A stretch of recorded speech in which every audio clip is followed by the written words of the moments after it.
Now you're watching New Eden TV. எனக்கு அன்பான சகோதர சகோதரிகளே, ஆண்டவராக இயேசு கிறிஸ்து நாமத்தில் உங்கள் அனைவரையும் வாழ்த்தி வரவேற்கிறேன். இன்றைக்கான தினவசனம் 2 தீமோத்தேயு 2 அதிகாரம் 24 இறைவசனம். கர்த்தருடைய ஊழியக்காரன் சண்டை பண்ணுகிறவனாய் இராமல் எல்லாரிடத்திலும் சாந்தமுள்ளவனும் போதக சமர்த்தனும் தீமையை சகிக்கிறவனுமாய் இருக்க வேண்டும். கர்த்தருக்கு மகிமை உண்டாதாக. இன்றைக்கு நாம் இந்த தினவசனம் மூலியமாக மிக முக்கிய காரியத்தை குறித்து நாம் சிந்திக்க ஆண்டவர் கிருபை செய்திருக்கிறார். கர்த்தருக்கு நன்றி. நம் பரிசுத்த வேதாகமத்தில் இருக்கும் நிறைய பதிவுகள் சாந்தம் எவ்வளவு அருமையான குணம் என்பதை காட்டுகின்றன. உதாரணத்துக்கு ஈசாக்கையை எடுத்துக்கொள்வோம். ஒரு சமயம் அவர் கேராருக்கு குடிமாறி போனார். அது பெலிஸ்தியர்களுடைய இடம். பெலிஸ்தியர்கள் எப்படிப்பட்ட சிந்தனை கொள்வார்கள் என்று அன்று புரிந்து வைத்திருந்தார். அங்கிருந்த ஜனங்கள் இவரை பார்த்து வயிற்றெரிச்சல் பட்டு இவருடைய அப்பாவின் வேலைக்காரர்கள் தோண்டி வைத்திருந்த கிணறுகளை எல்லாம் மூடிவிட்டார்கள். ஆனால் ஈசாக்கு அவருடைய உரிமைக்காக சண்டை போடுவதற்கு பதிலாக அவருடைய குடும்பத்தை கூட்டிக் கொண்டு வேறு இடத்துக்கு போய் வேறு கிணறை அங்கு தோண்டினார்.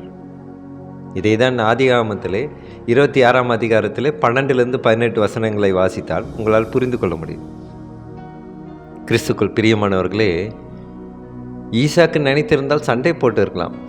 ஆனால் ஏன் அவர் விலகி ஓடினார்? ஏனென்றால் ஆண்டவருக்கு இசைவாக வாழ்ந்தார். இன்றைக்கு நாமும் கூட வாழ்கிறோம். நாமும் கூட திருச்சபைக்கு செல்கிறோம். இப்போது உள்ள திருச்சபையில் எப்படிப்பட்ட ஒரு ஆராதனை நடக்கிறது?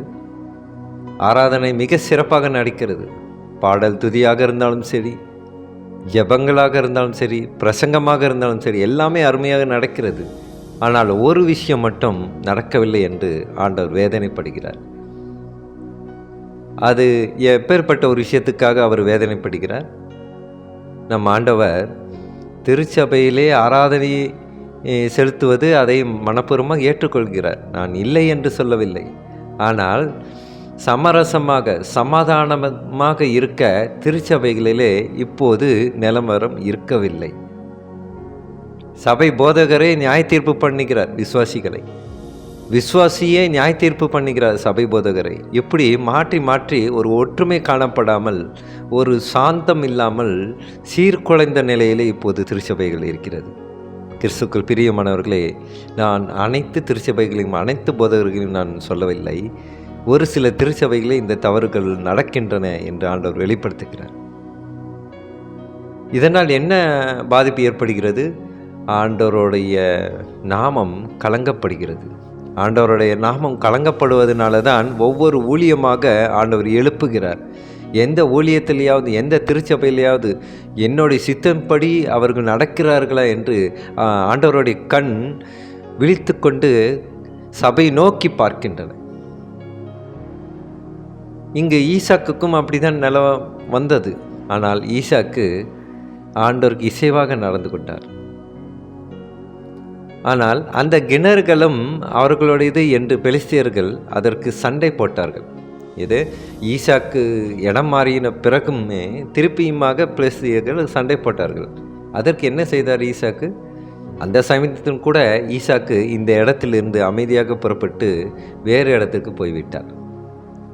ஈசாக்கினால் எப்படி எவ்வளவு சாந்தமாக நடந்து கொள்ள முடிந்தது? கண்டிப்பாக அவருடைய அப்பா அம்மாவிடமிருந்து கற்றுக்கொண்டிருப்பார். ஆபிரகாம் மற்றவர்களோடு சமாதானமாக போனதையும், சாரால் அமைதியும் சாந்தம் உள்ள குணத்தை காட்டியதையும் அவர் கண்டிப்பாக கவனித்திருப்பார். கிறிஸ்துவுக்கு பிரியமானவர்களே, இன்றைக்கு நாமும் கூட திருச்சபைகளிலே ஆண்டவருக்கு இசைவாக வாழ வேண்டும். சபை மூப்பராக இருந்தால் அவர்களுக்கு மதிப்பு கொடுக்க வேண்டும். விசுவாசியாக இருந்தால் சபை போதகர் ஆழ்ந்த மரியாதையோடும் அன்போடனும் எந்த ஒரு காரியத்தையும் போதிக்க வேண்டும்.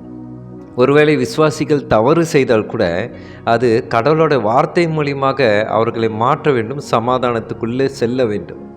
இதை தான் ஆண்டவர் இந்த தினவசனம் மூலியமாக, இது ஒரு எச்சரிப்பு வசனமாக, எச்சரிப்பு தினவசனமாக ஆண்டவர் தருகிறார்.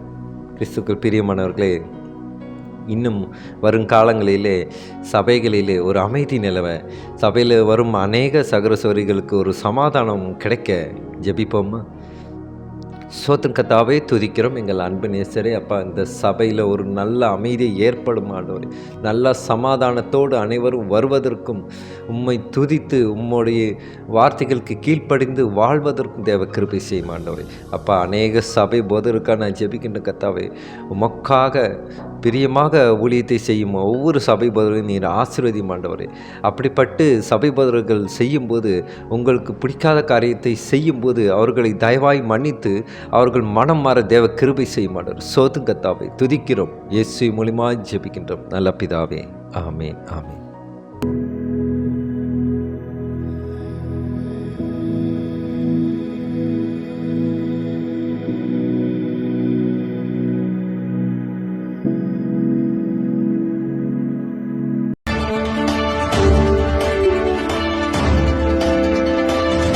Now you're watching New Eden TV.